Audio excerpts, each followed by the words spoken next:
લાખાણી તાલુકાના વાસણા પ્રાથમિક શાળામાં બાળકોના સ્વાસ્થ્ય સાથે ચેડા થતા હોય તે પ્રકારના સમાચારો સામે આવ્યા છે।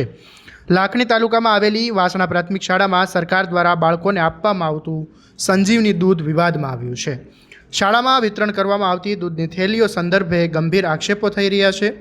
સ્થાનિક લોકો અને વાલીઓના મતે શાળામાં બાળકોને જે દૂધની થેલીઓ આપવામાં આવી રહી છે તે દૂધની અંદરથી ફાટી ગયેલું અને ખરાબ હોવાનું સામે આવ્યું। આટલી ગંભીર બેદરકારી સામે આવતા વાલીઓમાં ભારે રોષ જોવા મળી રહ્યો છે। સ્થાનિક લોકોએ આ મામલે પોતાનો આક્રોશ વ્યક્ત કરતા દૂધની થેલીઓનો વિડીયો બનાવીને સોશિયલ મીડિયામાં વાયરલ કર્યો છે।